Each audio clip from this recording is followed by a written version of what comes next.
ಮನೆ ದೇವ್ರ ದೇವಸ್ಥಾನ ಇದೆ, ಅದು ಊರಲ್ಲೇ ಇರ್ಬೋದು ಅಥವಾ ಊರಿಂದೆಲ್ಲೋ ದೂರದಲ್ಲಿರ್ಬೋದು. ಏನು ಪ್ರತಿನಿತ್ಯ ಹೋಗ್ಲಿಕ್ಕೆ ಆಗೋದಿಲ್ಲ. ವಾರಕ್ಕೊಂದ್ಸಲ ಹೋಗ್ಬೋದೇನೋ, 6 ತಿಂಗಳಿಗೊಂದ್ಸಲ ಹೋಗ್ಬೋದೇನೋ, ವರ್ಷಕ್ಕೊಂದ್ಸಲ ಹೋಗ್ಬೋದೇನೋ. ವಿಶೇಷವಾದ ಪೂಜಾ ಕಾರ್ಯಕ್ರಮದಲ್ಲಿ ಭಾಗವಹಿಸ್ಬೋದೇನೋ. 3 ಹೊತ್ತು ಹೋಗಿ ದೇವಸ್ಥಾನದಲ್ಲೇ ಕೂತ್ಕೊಂಡ್ರೆ ಬದುಕು ನಡೆಯೋದಿಲ್ಲ, ಜೀವನ ಸಾಗೋದಿಲ್ಲ. ಅದಕ್ಕೆ ಏನು ಮಾಡ್ಬೋದು?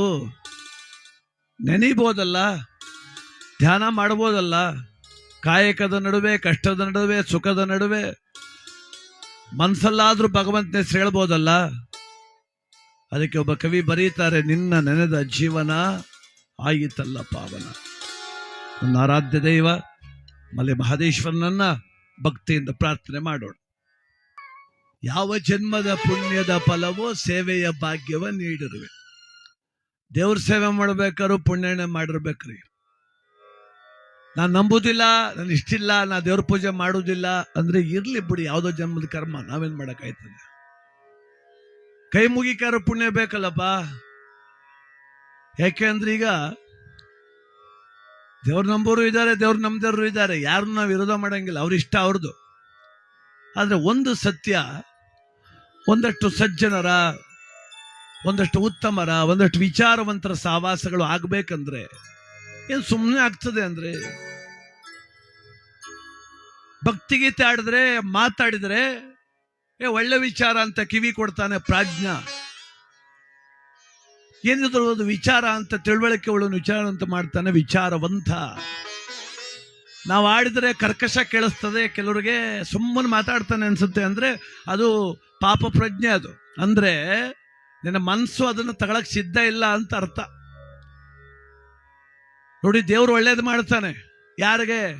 ಕಾಣಿಕೆ ಕೊಟ್ಟವ್ರಿಗೆ, ದೇವಸ್ಥಾನ ಕಟ್ಟಿಸ್ತವ್ರಿಗೆ, ಅನ್ನದಾಸೋಹ ಮಾಡಿದವ್ರಿಗೆ, ಕಾಯಿ ಹೊಡೆದವ್ರಿಗೆ, ಕರ್ಪೂರ ಹಚ್ಚೋರಿಗೆ, ಗಂಧಗಡ್ಡಿ ಬೆಳಗ್ದವ್ರಿಗೆ.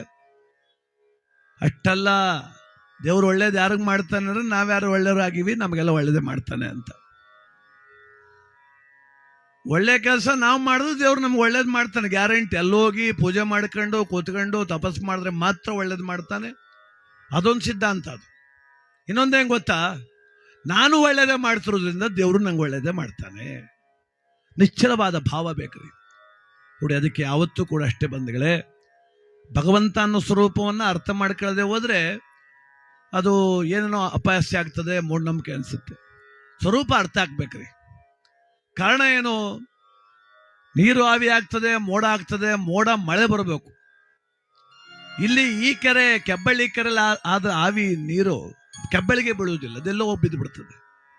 ನಮ್ಮೂರು ಕೆರೆ ನೀರು ನಮಗೆ ಯಾಕೆ ಬೀಳುವುದಿಲ್ಲ? ಅದ್ಯಾಕೆ ಮುಂದಕ್ಕೆ ತೆಲ್ಕೊಂಡು ಹೋಯ್ತು? ಅದ್ಯಾವುದೋ ದೇಶದಿಂದ ಬಂದು ಮೋಡ ಇಲ್ಲಾಕೆ ಮಳೆ ಸುರಿಯಿತು? ಇದು ನಮ್ಮ ಹಿಡಿತಲ್ಲಿಲ್ಲ, ಪ್ರಕೃತಿ ಹಿಡಿತದಲ್ಲಿದೆ. ಅದಕ್ಕೆ ನಾವು ಈ ಪ್ರಕೃತಿನೂ ದೇವರು ಅಂತೀವಿ, ವಿಕೃತಿನ ರಾಕ್ಷಸ ಅಂತೀವಿ. ಇವತ್ತು ದೇವರ ಸ್ವರೂಪ, ಸತ್ತವರ ಆತ್ಮ ಸ್ವರ್ಗ ಸೇರೋ ಸಮಯ. ಇವತ್ತು ನಮ್ಮ ಜಯಶಂಕರೇಗೌಡರು ಕೆಬ್ಬಳ್ಳಿಯಲ್ಲಿ ಬಾಳಿ ಬದುಕಿ ಇವತ್ತು ಈ ಮಣ್ಣಿನ ನಿಯಮ ಏನು, ಮಣ್ಣಿನ ನಿಯಮ, ಈ ಜಗತ್ತಿನ ನಿಯಮ ಏನು ಅಂದರೆ ಹುಡ್ತವ್ರು ಸಾಯಬೇಕು, ಆ ನಿಯಮದಂತೆ ಸತ್ತು. ಇದ್ಯಾರ್ದು ಬಲವಂತೆ ಅಲ್ಲ, ಏನಿಲ್ಲ. ಅವ್ರ ವಯಸ್ಸು ಮುಗಿದಿದೆ, ಮಕ್ಕಳು ಮೊಮ್ಮಕ್ಕಳೆಲ್ಲ ನೋಡಿ ಜೀವಿತಾವಧಿ ಮುಗಿಸಿ, ರೋಗ ರುಜಿನ ಎಲ್ಲ ಅನುಭವಿಸಿ, ನೋವೆಲ್ಲ ಅನುಭವಿಸಿ, ಸುಖ ಅನುಭವಿಸಿ ಎಲ್ಲ ಆಗಿದೆ, ಎಲ್ಲ ಆಗಿ ಹೊರಟಿದ್ದಾರೆ ಅವರು. ಅದಕ್ಕೆ ಅವ್ರನ್ನ ಈ ಲೋಕದಿಂದ ಆ ಲೋಕಕ್ಕೆ ಬೀಳ್ಕೊಡುಗೆ ಕೊಡೋ ಸಮಾರಂಭ ಇದ್ದಂಗಿದೆ. ಅದಕ್ಕೆ ಹತ್ತು ಕರೆದ ದುಃಖವೆಲ್ಲ ಹತ್ತಿನಕ್ಕೆ ಮುಗಿದು 11 ದಿನದಲ್ಲಿ ಆನಂದವಾಗಿ ಜಯಶಂಕರೇಗೌಡ ನಿಮ್ಮ ಮುಂದೆ ನಡಿಯಪ್ಪ, ನಾವು ಬರ್ತೀವಿ ಅಂತೇಳಿ ಕಳಿಸ್ಕೊಡೋಣ. ಯಾಕೆಂದ್ರೆ ಇದು ಯಾರಿಗೂ ಸ್ಥಿರವಿಲ್ಲ. ಅದಕ್ಕೊಬ್ಬ ಕವಿ ಬರೀತಾರೆ, ನರಜನ್ಮ ಸ್ಥಿರವೆಂದು ನಾನಿದ್ದೇನೋ ರಂಗ ಅಂತ. ಇದು ಸ್ಥಿರ ಅನ್ಕೊಂಡಿದೆ, ಇದು ಅಸ್ಥಿರ ಭಾವ. ಅದಕ್ಕೋಸ್ಕರ ದಾಸ ಶ್ರೇಷ್ಠರಾದಂಥ ಪುರಂದರದಾಸರು ಒಂದು ರಚನೆ, ನರಜನ್ಮ ಸ್ಥಿರವೆಂದು ನಾನಿದ್ದೇನೋ. ನಮ್ಮೆಲ್ಲರ ಬದುಕನ್ನ ಹಾಳು ಮಾಡ್ತಿರೋದು ಯಾವುದು ಅಂದ್ರೆ ಯಾರೋ ಶತ್ರುಗಳೆಲ್ಲ, ನಮ್ಮೊಳಗಿನ ಆಸೆ. ನಿನ್ನೆ ಮಂಡ್ಯದಲ್ಲಿ ಪತ್ನಿ ಮಗನ ಕೊಲೆ ಮಾಡಿ ಆತ್ಮಹತ್ಯೆ ಮಾಡ್ಕೊಂಡು ಬಟ್ಟೆ ವ್ಯಾಪಾರಿ ಸಾಲಕ್ಕೆದ್ರಿ. ಸಾಲ ಯಾಕೆ ಮಾಡಿದ್ರು? ತುಂಬಾ ಚೆನ್ನಾಗಿ ಉದ್ಯೋಗ ಮಾಡಬೇಕು, ತುಂಬಾ ಚಂದ. ಅಳತೆ ಮೀರ್ ಮಾಡಿದ ಸಾಲ ಸಾವು ಕಾರಣ ಆಯ್ತು. ನೋಡಿ, ನಾವೆಲ್ಲ ಅನ್ಕೊಂಡಿದ್ದೀವಿ ಯಾರನ್ನೋ ಮೀರ್ಸ್ಬಿಟ್ಟು ಬದುಕ್ಬಿಡ್ಬೇಕು ನಾವೆಲ್ಲ ಅಂತ. ಎಲ್ಲರೂ ಚೆನ್ನಾಗವ್ರೆ, ನಾ ಚೆನ್ನಾಗಿಲ್ಲ. ಎಲ್ಲರೂ ಮನೆ ಕಟ್ಬಿಟ್ರು, ನಾ ಕಟ್ಟಿಲ್ಲ. ಎಲ್ಲರೂ ಸೂಪರ್ ಆಗವ್ರು, ನಾನ್ ಚೆನ್ನಾಗಿಲ್ಲ. ಇದೊಂದು ಭಾವ ನಮ್ಮನ್ನ ಆಸೆ ಕಡೆ ದೂಡ್ತದೆ. ನಾವೆಲ್ಲ ಜಗತ್ ಮೆಚ್ಚಬೇಕೀಗ. ಜನ ಆಡ್ಕೊಂಡ್ಬಿಡ್ತಾರೆ, ಜೋರ ಮದುವೆ ಮಾಡಬೇಕು. ಜನ ಆಡ್ಕೊಂಡ್ಬಿಡ್ತಾರೆ, ದೊಡ್ಡ ಮನೇಲಿ ಇರ್ಬೇಕು. ಯಾರು ಆಡ್ಕೊಂಡ್ರು ಅಂತ ಕೇಳಿ, ಒಬ್ಬರಿಗೂ ನಿರ್ದಿಷ್ಟವಾಗಿ ಗೊತ್ತಿಲ್ಲ. ನಮ್ಮವರು ಅಂತ. ನಿಮ್ಮವ್ರು ಯಾರು ಹೇಳಿ ಸರ್? ನಾನು ಯಾರಿಗೂ ಹೇಳಲ್ಲ. ನಿಮ್ಮವ್ರು ಯಾರು ನಿಮ್ಮನ್ನ ಆಡ್ಕೊಂಡ್ರು ಅಂತ ಕೇಳಿ. ನಮ್ಮ ಇವಳು ಹೇಳಿದ್ಲು, ಅವ್ರು ಆಡ್ಕೊಂಡ್ರಂತೆ ಅಂತಾರೆ. ಆಯಮ್ಮನ ಕರೆದು ಕರೆಕ್ಟಾಗಿ ಹೇಳಮ್ಮ, ನಿನ್ನ ಮಗನಾಣೆ ಅವ್ರು ಆಡ್ಕೊಂಡ್ರ? ಇಲ್ಲ ಅಣ್ಣ, ನನಗೂ ಅವ್ರು ಹೇಳಲಿಲ್ಲ, ಬ್ಯಾರೆಯವ್ರು ನನಗೆ ಹೇಳಿದ್ರು ಅಂತ. ಕೊನೆ ಮೂಲನೇ ಹುಡುಕಿ ಅವ್ರು ಕೇಳಿ, ನಮ್ಮ ಮಕ್ಕಳನ್ನು ನಾವ್ಯಾಕಪ್ಪ ಅವ್ರ ಸುದ್ದಿ ಮಾತಾಡಮ್ಮ ಅಂತ. ಇದೊಂದು ಭಾವನೆ. ಇದಕ್ಕೆ ಬಿಚ್ಚಿ ಎಲ್ಲರೂ ಸಾಲ ಮಾಡಿಕೊಂಡು ಯಾರನ್ನೋ ಮೆಚ್ಚಲಿಕ್ಕೋಸ್ಕರ. ಮೊನ್ನೆ ಮೈಸೂರಲ್ಲಿ ಒಬ್ಬ ತಾಯಿ ಮಗಳ ಕಳ್ಕೊಂಡು ಹೇಳ್ತಿಲ್ಲ, ಅರ್ಧ kg ಚಿನ್ನ ಕೊಟ್ಟು ಮದುವೆ ಮಾಡದೆ, ಬೇಕಾದ್ರೆ ಕೇಳ್ರಿ ಎಲ್ರು ಅಂತ. ಮನಾರ ಕಾಮೆಂಟ್ ಹಾಕಿದ, ಅದೇ ಅರ್ಧ kg ಚಿನ್ನ ರೈತನ ಮಗನ್ ಕೊಟ್ಟು ಮದುವೆ ಮಾಡಿದ್ರೆ ಮಗಳು ಚೆನ್ನಾಗಿರೋಳಲ್ಲವ, ನಿಂಗೆ ನಾವು ಬಂದಿರೋದು ಅಂತ. ಒಂದೊಂದ್ಸಲ ಏನೋ ಆಸೆಗೆ ಬೀಳ್ತೀವ್ರಿ. ನಾವು ಜಾಸ್ತಿ ದುಡ್ಡು ಕೊಟ್ಟು ಚಿನ್ನ ಕೊಟ್ಟು ದೊಡ್ಡ ಮನೆ ಕೊಟ್ರೆ ಮಗಳು ಚೆನ್ನಾಗಿರ್ತಾಳೆ ಅಂತ, ಅಥವಾ ದೊಡ್ಡವ್ರು ಸವಾಸ ಮಾಡಿದ್ರೆ ನಾವೆಲ್ಲ ದೊಡ್ಡವ್ರು ಆಗ್ತೀವಿ ಅಂತ. ದೊಡ್ಡವ್ರ ಫ್ರೆಂಡ್ಶಿಪ್ ಇಂದ ದೊಡ್ಡವರಾಗಲ್ಲ, ಮನಸ್ಸಾ ದೊಡ್ಡವರಾಗ್ಬೇಕು ನಾವು.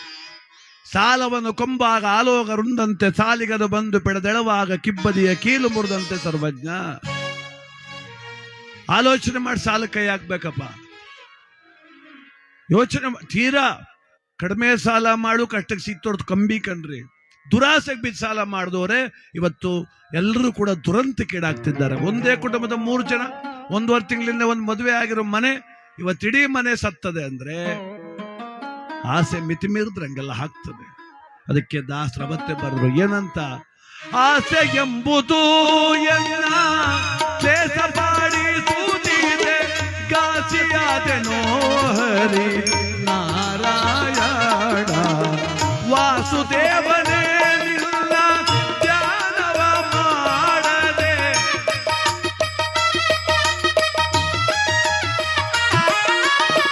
ವಾಸುದೇವನೇ ನಿಲ್ಲ ಧ್ಯಾನವ ಮಾಡದೆ, ನಾಶವಾಯಿತು ಜನ್ಮ ನಾಶವಾಯಿತು ಜನ್ಮ ಮೋಸವೋದೇನೋ ಕೃಷ್ಣ. ನಾಶವಾಯಿತು ಜನ್ಮ ಮೋಸವೋದೇನೋ ಕೃಷ್ಣ. ನರ ಜನ್ಮ ಸ್ಥಿರವೆಂದು ನಾನಿದ್ದೆನೋ ರಂಗ.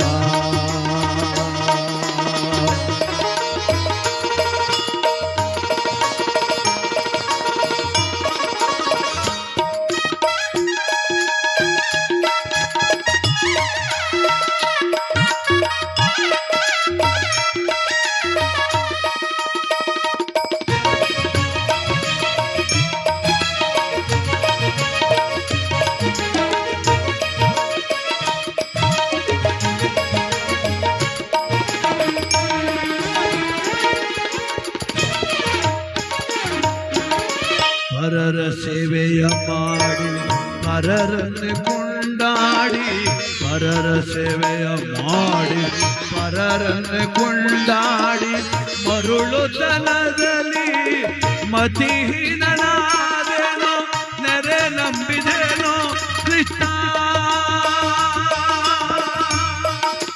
ರಂಗ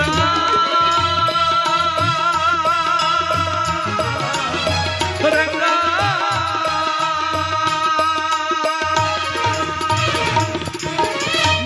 ನಂಬಿದೆನೋ ಕೃಷ್ಣ ಕರುಣದಿಂದಲೇ ಎಲ್ಲ, ನೆರೆ ನಂಬಿದೆನೋ ಕೃಷ್ಣ ಕರುಣದಿಂದಲೇ ಎಲ್ಲ.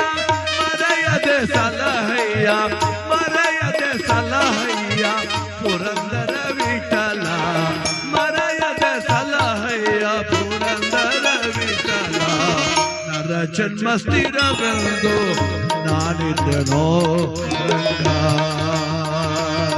ರಂಗ ರಂಗ ರಂಗ.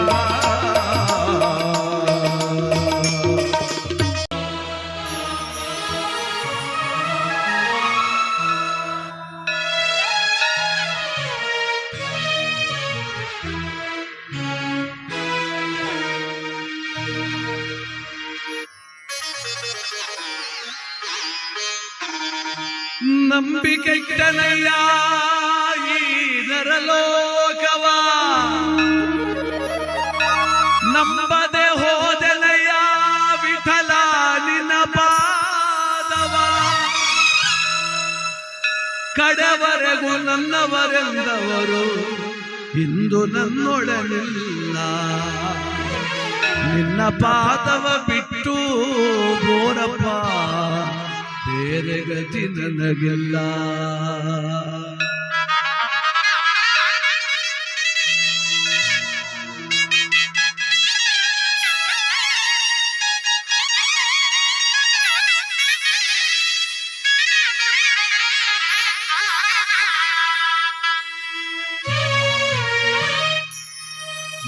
ನರ ಜನ್ಮ ಸ್ಥಿರವೆಂದು ನಾನಿದ್ದೆನೋ ರಂಗ, ನರ ಜನ್ಮ ಸ್ಥಿರವೆಂದು ನಾನಿದ್ದೆನೋ ರಂಗ, ಬರಿದೆ ಕಾಲ ಕಳೆದೆನೋ ಹರಿಯೇ, ಬರಿದೆ ಕಾಲ ಕಳೆದೆನೋ ಹರಿಯೇ, ನರ ಜನ್ಮ ಸ್ಥಿರವೆಂದು ನಾನಿದ್ದೆನೋ ರಂಗ.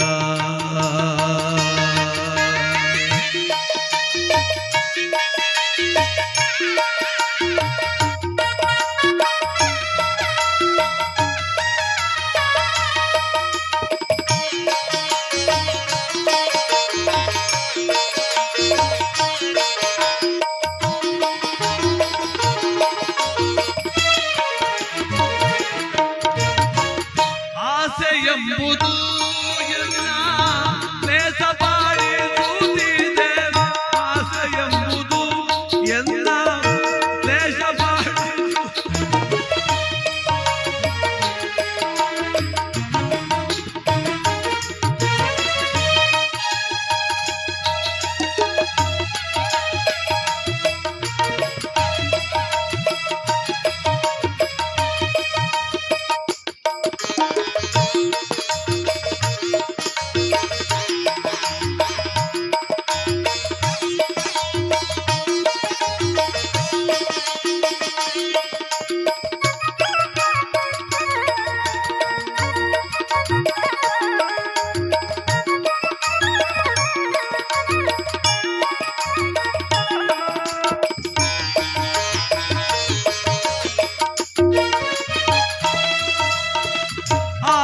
ಎಂಬುದು ಎಲ್ಲ ಲೇಸಬಾಡಿಸುತ್ತಿದೆ, ಕಾಶಿಯಾದೆನೋ ಹರಿ